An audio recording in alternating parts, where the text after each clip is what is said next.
Good evening. Welcome to Back to School Night 2020. This is Mrs. Simpson, and I teach 7th and 8th grade language arts. It is called Literacy and Writing for the 8th graders. The purpose of our class is all about reading and writing, and we'll do some speaking. Reading and writing is the key to all subjects. They have to read directions. They have to write out answers. Really knowing how to dig through text and use keywords. We are working on that today. Kids really need to practice those critical skills of reading through directions and knowing what to do with it. They are going to be reading their whole life. They're going to read labels in the grocery store. They are going to be reading instructions for all kinds of things. Maybe IKEA furniture, who knows? But reading and writing is where it all starts. My preferred method of communication is Parent Square. If you have not gone into Parent Square and set up your account, you can set up notifications to come one time a day just to your email. You can set up notifications to come as soon as there's a message all day long. You can get text messages. However you want to be contacted is what it will do. So please, if you have not, go into Parent Square and get signed up today. How you can help your student in my class. Please check Canvas to see if they're doing their work. A lot of kids, whether they're full-time remote or on the days that they should be remote learning at home, have not been doing their work. And it is really important that you're checking in with them at home, and I am checking in with them at school. And I will do my best to contact those full-time remote students. I plan on having conferences every Wednesday for those students who are full-time remote. I only had a few of my 8th graders show up this week, and no 7th grade student showed up to their conference. So we will keep working on that. It is really important that they meet with me on Wednesdays and that you are checking Canvas to make sure they are turning in their work. Encourage them to read at home. Reading is a skill that's going to help them in all of their subjects. Just find something that they love, even if it's a news article or whatever it is, just encourage them to read. And please contact me if you have questions or concerns as soon as possible, and I am happy to help in any way.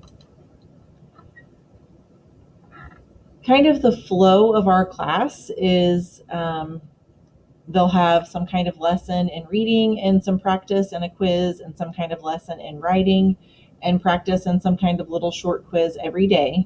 They will have an end of unit test, and they will have a paper that they turn in every quarter.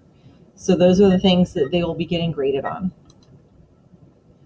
Any specialty items, they will next week be bringing home a very large textbook. It's something that is theirs to keep. They can write in it if they ever need extra practice at home, or if the online textbook isn't working. If they're home, they can use this paper book. We have an online textbook that we have just introduced here at school.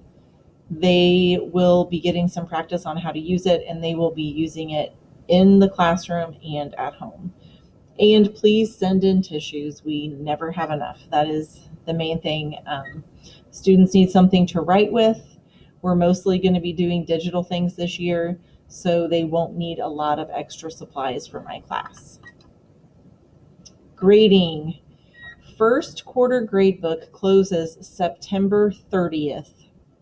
That means I will not accept any work after September 30th. So your student needs to make sure they are staying up to date with their work and getting it turned in. And I will not accept any assignments after that date. Grading is 80% assessment, which means tests, quizzes, papers, and projects. And then 20% of it is practice, which is bell work, exit tickets, classwork, homework. The grading scales over here to the right.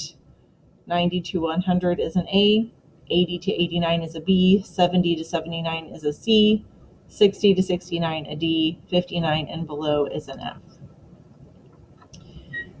You should find grades in Skyward. That is where you should check. I plan to have grades updated hopefully by the end of the day each Friday. If not, it will be the end of the weekend. If a student is absent, they are responsible for getting any work that they have missed. And in Canvas, if a student is remote that day, there's a specific assignment for them. So if a student is absent that day, they should do that work. There is a process for when they turn in work that they've done when they were absent, and it is down here at the bottom under this bold. They need to email me. In the subject, it should say the name of the assignment and absent work, and then within the email it should say their name and class period. This is a reminder for me to go back and update their grade. They need to email me if they have turned in work that's late. I mean, if they've been absent, it's obviously going to be turned in a little bit later. They will not be counted off for that. They get a day for every day they have missed school to make up work. If they get a grade lower than a C minus, it says over here, lower than a C minus on something that is a test, quiz, paper, or project, they can request a redo. So what that means is they have to ask first. They can't just redo it. So they need to submit a request through email to me. The subject of the email needs to say performance task name, so whatever the name of the task was, and redo request. In the email, it should have their first, last name, and class period. And they also need to tell me what they have done to prepare for the redo. So they can't just take a redo to take it. They need to study and prepare in order to get a better grade. Late work is accepted. Assignments all have due dates. So if they have not turned in an assignment by the due date, there will be a 10% reduction in credit immediately. And they need to email me. It needs to say the name of the assignment and that it's late and their name and class period so that I can go back in and give them credit for their work. A little disclaimer, some of these things are subject to change, just if I think it's a necessary change based on what is happening in the classroom. And I do not assign extra credit. If they are doing their work and staying caught up, they will be fine. There should be no need for extra credit at the end. Canvas essentials. I want to go through a couple things really quick.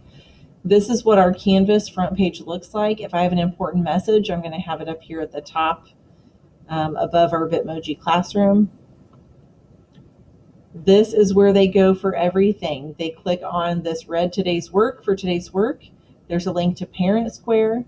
There's a link to daily announcements. We're going to use some Pear Deck slides at home and in class. Kahoot is review games.